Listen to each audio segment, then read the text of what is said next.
My name is Tony Bates, and I spent over 50 years conducting research into the effective use of technology in higher education teaching, with a particular interest in video. In the second video in this series, we looked at how you might use already made video in your teaching. In this video, we're going to focus on making a video yourself, and to do this, we look at examples from the life sciences.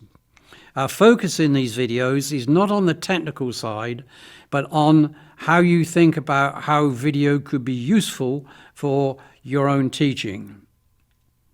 So I want to introduce Professor Rosie Redfield, the Professor of Zoology at the University of British Columbia in Canada. She's made a series of low-cost animated videos which explain key concepts in biology.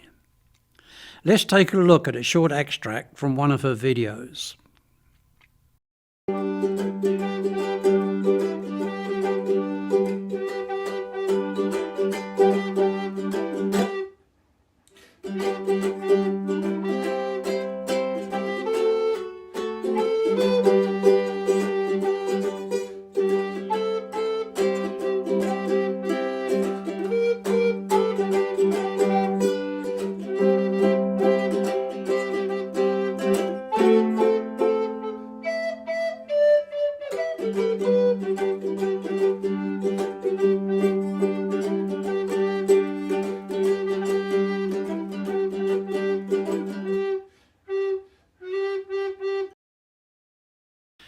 You'll note there's no explanatory soundtrack with the animation.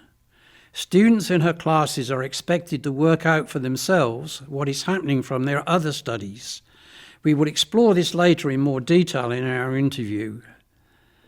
This extract is a good example of a general principle or affordance of using video, and that is video is good for explaining complex processes difficult or impossible to observe with the human eye. This is a good example of a low-cost video made with simple stop animation using Candy. This video breaks down a complex process that is difficult to see in any other way.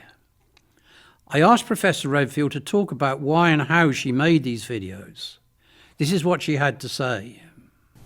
I decided to make, there's sort of two aspects to it. One is deciding what needed to be explained in a video, and that is, we wanted, because I taught genetics, one of the things students have a lot of trouble with is the cell division that produces the gametes, is called meiosis, one of the many intractable Greek words that the students have to deal with. But it's a complicated division, kind of like a square dance of chromosomes. And students always struggle with it, and usually students' response is just to memorize the sort of images of the stages, still images of what the chromosomes are doing, and the technical names of the different stages. And the students feel that in doing that, that they understand meiosis, and it's easy for us to assess whether they have memorized the right things, so we default to that kind of learning. But the problem is students don't actually understand what's going on at all. As a process, they don't really understand the genetic consequences. They certainly don't understand why it works the way it does. And working with a colleague, Pam Callis, we felt that we could communicate those things much better in a video where we could show the continuous process, and we had control over sort of what we explained or didn't explain to the students. We decided to use stop motion animation because I'd had a little bit of experience making a previous stop motion animation video out of Candy describing a microbiology process called transformation, and had been delighted by how well it was received and how good a job it did at communicating what was going on in a simple way, and by the fact that it didn't require any technical skills. It could be done basically with a webcam, just moving things around on a surface. We were using Candies, but you could do it even with pieces of paper. And so we decided to make two videos. One, the initial goal was to make a video about the complex cell division called meiosis. But we realized that before students could understand that cell division, they needed to develop the same kind of understanding for the simpler cell division called mitosis, which is the one that all cells do. Every time a cell in your body divides to make 2 cells, it uses this process called mitosis, which has a wonderful internal logic to it that nobody ever teaches. And which, again, students will memorize the static images and the technical terms, but not understand the process at all. So we thought that we could make videos that would teach these processes in a pedagogically clever way, I suppose, or a pedagogically sensible way, using stop-motion animation. Here, Professor Redfield describes how she made these and similar videos. And I should say that the cell division videos, like the original video, were all done with candy. So partly we did that because it was fun, partly because using candy makes it's more engaging to people. It's less technical, less threatening, and partly because candies turn out to be remarkably good tools to use. They're very malleable. You can cut them, you can reshape them, you can bend them. We use Rainbow Twizzler candy licorice for the chromosomes in different colors, for instance. We had very little technical support. I mean, we struggled with lighting issues. Lighting turns out to be critical for any kind of filming, and even though we had a room with no windows, it was still, there's flicker from fluorescent lighting if you've got the wrong lighting. There's shadows in strange places. So we did not have technical support, and we struggled with some of the technical issues, but mainly the only thing we really struggled with was the lighting. And eventually we found a solution to that, and then it was fine. But it's the nice thing about the stop-motion animation software, it's made for kids. I mean, the stuff we have says it's ages 7 and older. It's made for kids to kind of move their toys around and tell little stories with their toys. And so the software is not sophisticated at all. Basically, you just point the camera at it and get things where you want them to be, and you go click. And then you nudge, nudge, nudge the things you want to move a little bit, and then go click again. And you go nudge, nudge, nudge, and you go click again. And the software shows you, what makes the software work for stop-motion animation is that it shows you the picture you just took superimposed on what the camera's actually seeing. So you can see how big your nudges were, and you can push things back if you screw up. Many of her videos have no voiceover. Here she explains why. With the newer animations, you would also have noticed that there was no commentary at all. And this was a conscious decision on our part.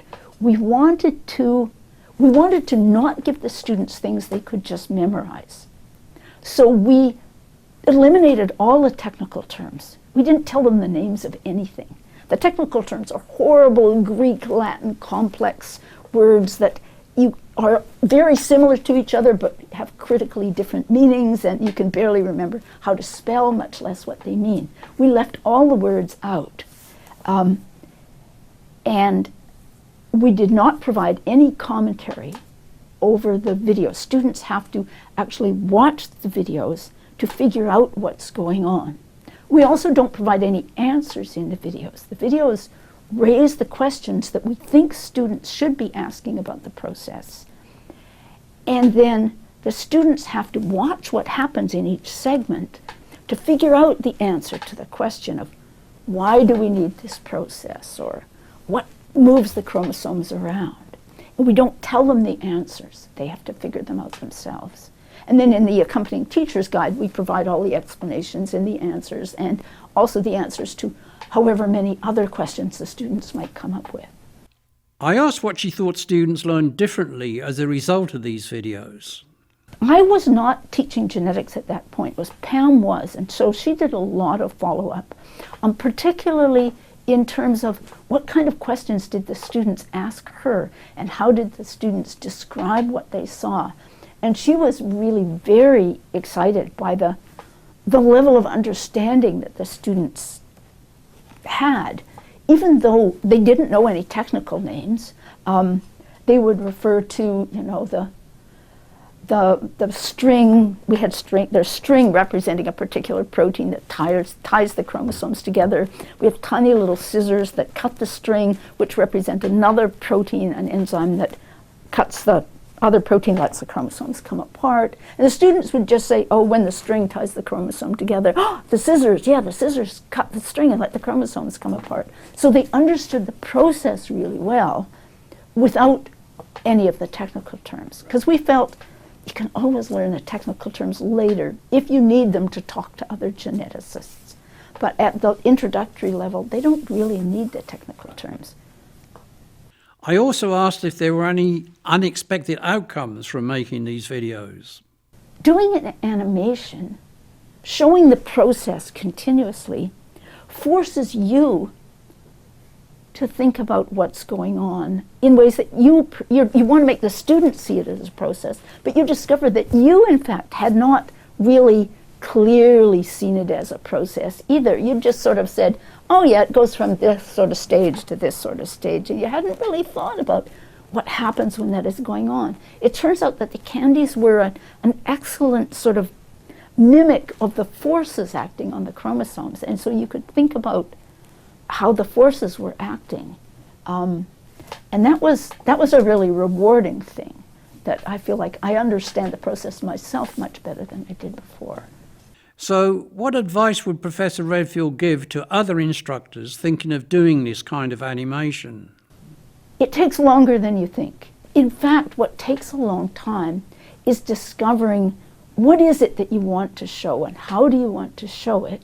What representation do you want to use for the thing that you want them to understand? How are you going to make it move? How are you going to communicate what's going on when it moves?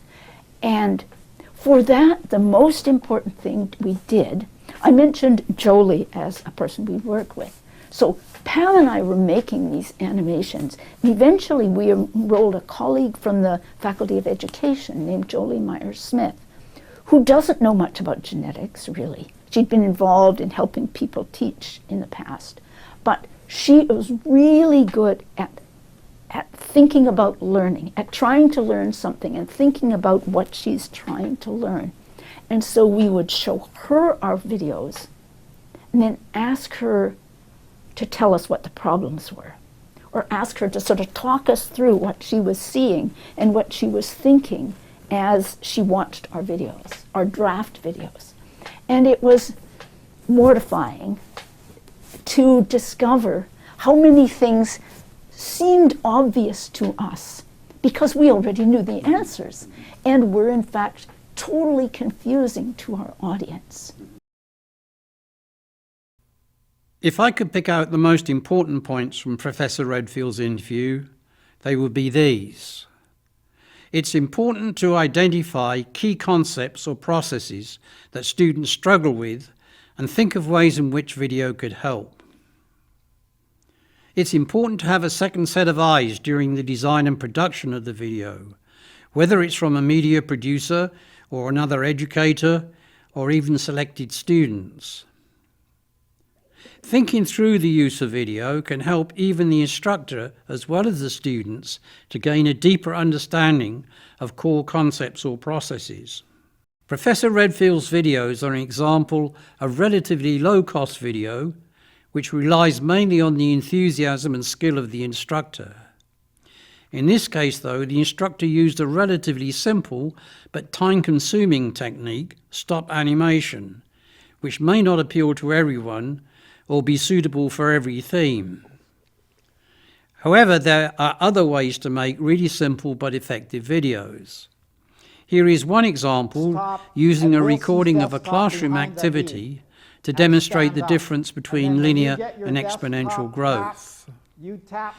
This production required careful setup of cameras in the classroom and probably some rehearsal with the students and maybe more than one take, but it is certainly a production that most media departments in a college or university can manage.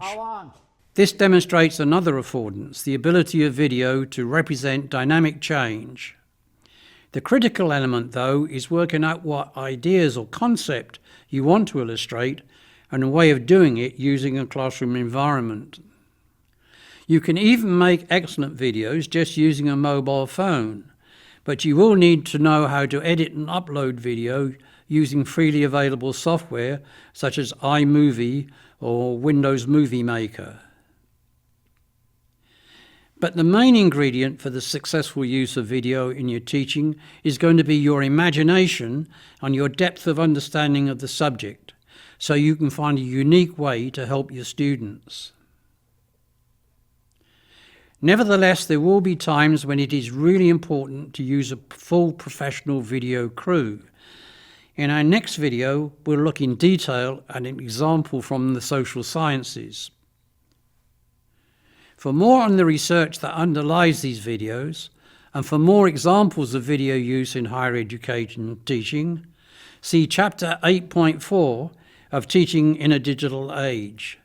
This is a free, open access online textbook for instructors.